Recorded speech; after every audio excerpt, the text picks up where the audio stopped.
This is the Peter Greenwood Show. I am here at the Edinburgh Fringe and I have a guest to my immediate left. Could you tell me your name and your show title, please? Yes, my name is Alessandra Ford and my show is called 30 and Fucked. How are you, Alessandra? You well? I'm very well, thank you. I'm very well. How are you? I'm very well. It's warm and it's the end of the day, so good times. It is. It's fine. It's all good. It's good. So I came to see your show earlier today. Thank you for coming. It was really fun. I had a really fun time. Oh. Tell us about it. What is 30 and Fucked? What is 30 and Fucked? 30 and Fucked was me 10 years ago. Yeah. It's like, I feel, it's a transition state. I would say 30 and Fucked is, we all have different versions of it, but I think it's like, I feel like there's this, not even stigma, but there's this idea that at 30, you are meant to have your life together. Yes. It's all meant to be coming together. Your 20s is for messing up, and your 30s is for all of that to kind of come together and come into place. And for me, at 30, everything that was meant to fall into place fell apart. It went the exact opposite direction. Oh my God. I moved back in with my mom. I got divorced. I moved back into my childhood bedroom where the walls are pink and the teddy bears are staring at me, judging me. And it was complete regression. And I feel like it's just that state of being and getting over it, moving through it and figuring out how to live again or build yourself again. But in your 30s, yeah. Yeah. That's what I really liked about your show, is you were like, I'm 30, my ducks are nowhere near me. Forget being in a row, they are gone to the wind. Gone to the wind. So, yeah. Truly gone to the wind. Yeah, like there's maybe a duck feather, where the rest of them are, who knows? They're all scattered in different places. It is like something, all of my marbles are out of the basket. Yeah. Fallen, strewn about. Yeah. So how did you decide to put that into a show? Because you've been a comedian. How long have you been a comedian for? Yeah, I've been a comedian for the past few years. I started off as an actress when I was 12. But how did I started doing comedy, stand-up comedy. I started doing stand-up comedy after I got divorced. and I think it just feels like you have to write about your life and what's true to you. And I really love making fun of myself and finding out, shit happens. Like, so much shit happens in life. And I feel like if you cannot laugh through it, how the hell do you get through it? You can say fuck. How in the fuck do you survive life? Yeah. What in the actual shitting fuck is going on? Not the fucking shit, the shitting fuck. Yeah. What is happening in life, in the world, to everybody? It feels like such a roller coaster, and some days more manageable than others. Oh, some right? hours more better. Oh my some God. Minutes better than others. Why is it that the minutes really do matter? They really do. They really do. You look at a clock and it's like, okay, I have been in this state for 57 seconds, 58, 59, and I made it through a minute. I have survived this. It's so important to have those tiny little goalposts to make you feel like, oh, one foot in front of the other. I don't need to think about the big picture. Is this a mental health podcast? I feel like we've gone there. It is now. Yeah, it is now. It is whatever we need it to be. Yeah. It is. It's to have those minutes, to have those, and I'm reminding myself even now, those little rewards. Yeah, because otherwise it just feels also insurmountable. And to add extra pressure to yourself, you put it into a comedy show and Yeah. brought it to Edinburgh. Oh my God, it's been such a wild. Yeah, it's my debut in Edinburgh and Fringe. I've never been before. Really? Yeah. Mazel tov. How are you enjoying it? Well, I'm loving it. So I'm really lucky. This show's been sold out since day one, and I can't tell you how grateful I am. It must be an amazing feeling.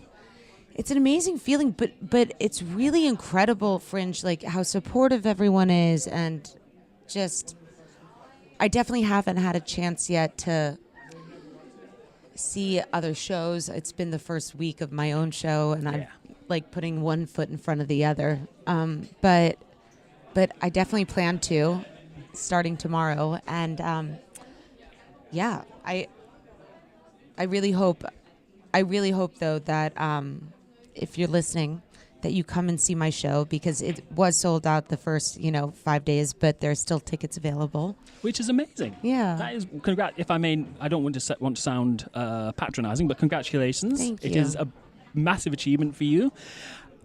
How has the show changed? Is the show the exact same you walked onto the plane with? Because I did notice during the show that you did ask the audience a lot of questions and king up the front.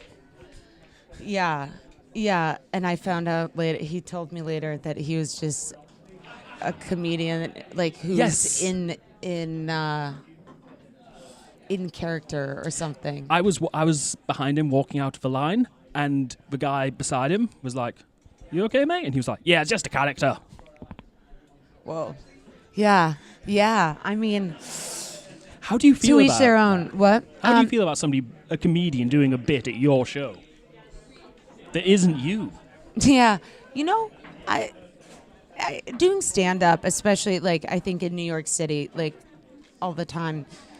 Nothing phases me. Whatever. Just carry on. You roll with the punches extremely well. Yeah.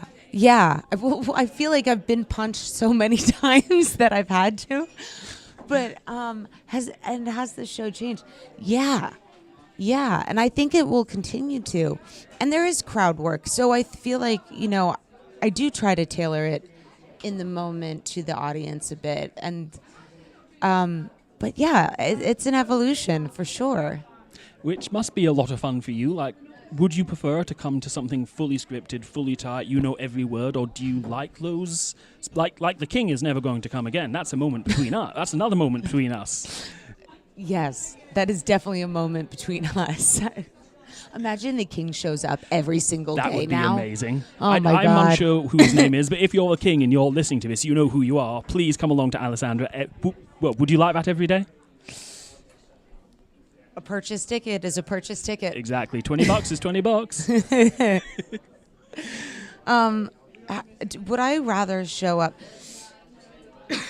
There's definitely something that is anxiety inducing for sure about not having a fully scripted, word for word, fully finished show. Yeah. But I'm not sure which I'd rather. I mean, I'm a perfectionist, which makes no sense and isn't possible or feasible, especially doing stand-up. Yeah. So I would love to show up with a perfectly finished, polished show, but to get to a perfectly finished, polished show, you need a non-perfectly polished show. Yeah. Right? You need to go through it before you can get to it. Well, but also in stand-up, like, what does that even mean? Yeah.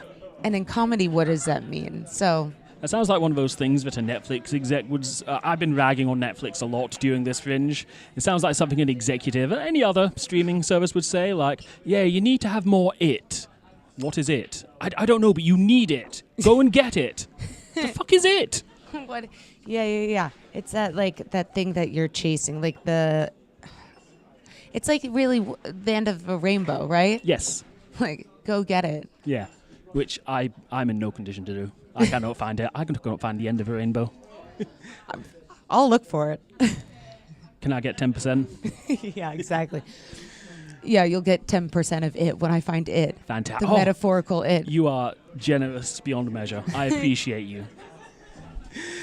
So, I asked how the show has changed, but do you like those changes? And how quickly does it take you to say, the audience didn't like this joke? Do you take that personally? How do you come back from that?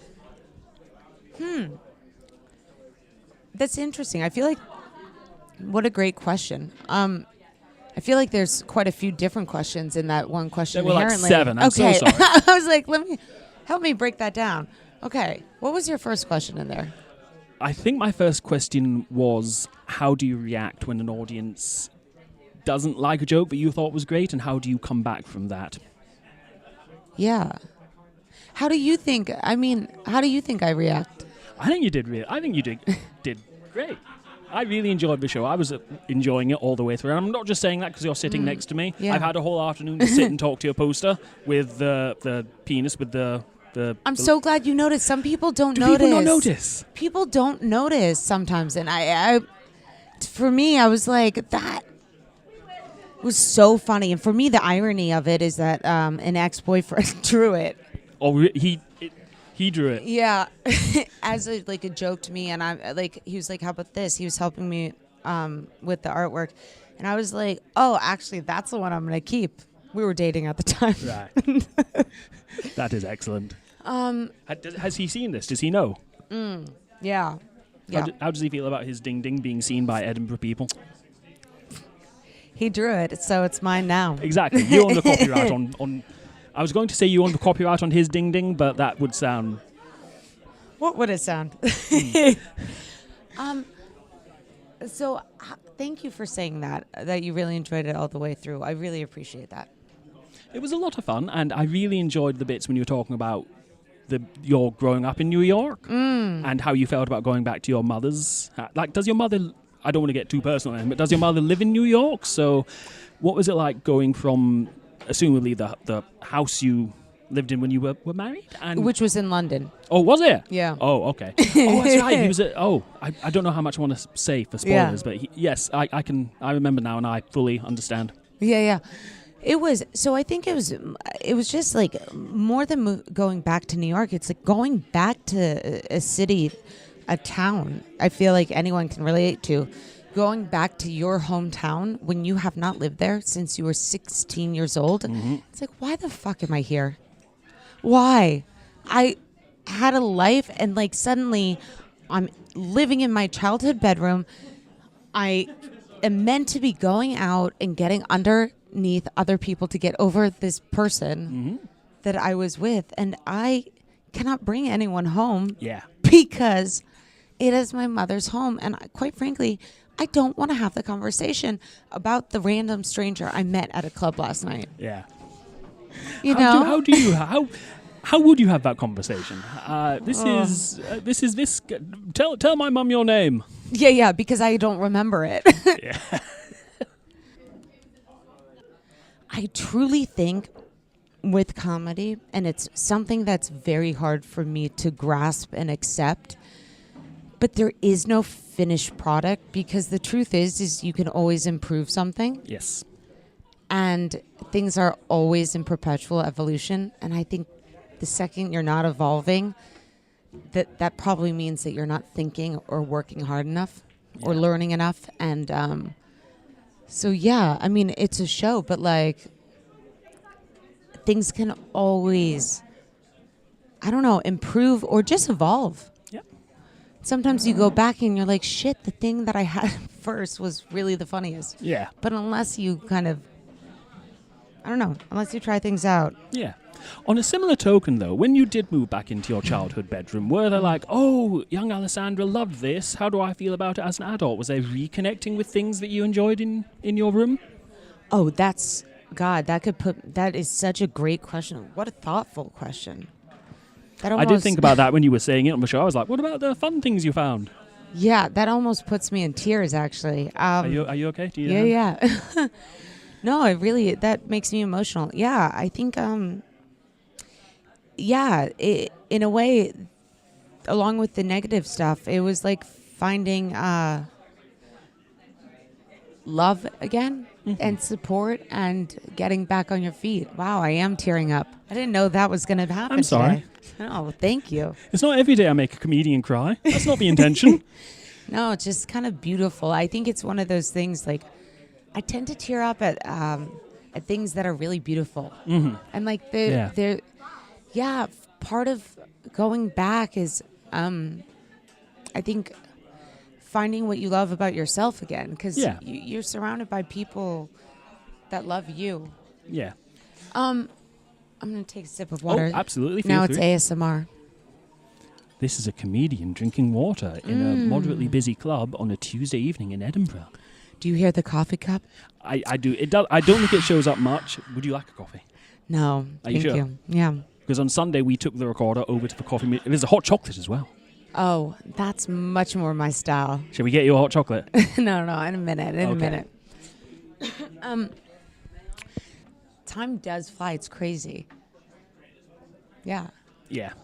It just goes, doesn't it? Are you excited for your reunion? I'm very nervous. Yeah. I'm very nervous because I haven't seen those people in 22 years, and I didn't have the best time in high school. Believe it or not, I was ever so slightly nerdy. I don't know if you can sense that or not. And I was in high school from 1998 to 2004, and geek wasn't chic then. Mm-hmm. So it was a journey. I feel like geek is never chic, like in the moment. It's only when you get older. Yeah. So that's something to look forward to. Yeah. Also, I have to say, I went to a middle school reunion a few years ago. I was terrified because I was so bullied in middle school. Right. Oh, yeah. I had a lisp. I spoke like this. Alessandra. Oh, no. And with a name like Alessandra as well. It's difficult. And you can't give yourself a nickname. Yeah. You know, like, so I was like, I had no friends. It was rough.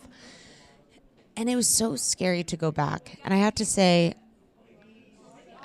everyone was like a lot nicer and less scary when I was there. And I was like, oh my God, but Let me ask you this. Were you prepared to go into almost do battle? Like, I am here, fuck everyone here, this is what I think, and then you go in and you're shaking hands and it's like, oh, you're being nice to me. Well, it's more like no, I was not. I was so scared. I was intimidated, but I felt like it was one of those things where I was like, I need to get over this. And it's more like, I feel like I was so shocked that some people, that they weren't living, that, as to your point, Yes. they were doing the exact same thing. That I know I'm being so earnest. It's like, why are you even having a comic on the podcast just to be earnest? Ugh, weird comedy goes to die. that's been the motto of my career. But it is one of those things. I think it's just, the people who you realize, the people who aren't making mistakes, aren't interesting, and aren't living, and all of, I don't know, people aren't that scary. But the way, it's so funny, the way that you just described it, like going into battle, it's like, I wonder if I think about going onto stage like that. Right? I don't know. Have you asked people how they like prepare themselves to go on stage? Every so often I do, because I find comedy really fascinating because not everybody can do it. Yeah. And not everybody should do it. This is my personal opinion. Do you find that there's a through line with the people that you enjoy the shows of, like? I think it's all people who kind of have, for want of a better term, been on the outside or have gone through something. Yeah. Like again, just personal opinion, I feel like comedy comes from when you've been through something. Yes. And you can explain that. And it's people saying, yes, I relate to this, and you had X event happen, and I had Y event happen, but they're interconnected, so I relate to you. Yeah, and I think, for me, what I tried to do with 30 and Fucked, it's really... the jokes are not... It's not that simple, right? Because those are like, that's attempts to be a through line, or at least a beginning point, but... What the jokes are about, it's like, I mean, the jokes are about being bad at, the guy never called. A roofied joke turns into a joke really that's at women's expenses, which is like, well, why? A guy didn't call, and it was a bad date to begin with, and we didn't want him to call back to begin with, because we were never going to take him up on the second date. But when he does not call, oh my God, why didn't he? What is up with that Why fucker? didn't he? What is his game? Why am I suddenly interested? Yeah. And it's kind of like, I think it's all, everything should be relatable, because at the end of the day, we are humans living in this human experience. We have face rejection. 30 doesn't need to be 30. It can be 40. It can be 20. And I mean, if you're telling me that you are a human that has not been fucked over, I mean, nice to meet you. Yeah. Nice to meet you. Yeah. But it's like being fucked, feeling stuck, but also getting fucked. And like, thank God. And Yeah. Yeah. Yeah. And I definitely have, my life has definitely been from the outside. I think you can't have perspective unless you've been on the outside. Yeah, because it's almost like you look at what's happening. I'm going to use a term, the popular kids, and how life should be. Like they're going out and hanging out and going and doing experiences together, and you're sitting at home playing Sega Mega Drive, wondering what in the fuck. Yeah, specifically that. Yes, just for an example, just pulling it out of midair. Not that that's what you did. Not at all. I was a PlayStation kid. I realise we're running out of time. I've got to let you go and do other things. But where can people find out more about you and the show? Yeah, please. So firstly, I'm playing at Gilded Balloon at 3:20 p.m. every single day till the 31st. It's called 30 and Fucked. But my Instagram is Alessandra Ford, like the car. And Alessandra is ALESSANDRA FORD. Find me on Instagram, Alessandra Ford. I will find. I think I have just followed you on Instagram. Thank you. So we can say hello. Thank you so much for your time for coming in. The show was so fun. I would recommend everybody to go and see it. Thank you again. Hopefully we can meet up again. Thank you for the thoughtful questions, and thank you for coming to see my show. I really appreciate it. You're very welcome. Have a lovely fringe. Take care. Alessandra Ford, 30 and Fucked, is playing at the Nook at Gilded Balloon Teviot every day up until the 31st, not including Tuesday the 18th of August. For more tickets, go to edfringe.com.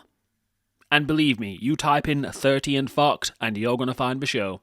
Until next time, I've been your host, Peter. Bye, everybody, bye.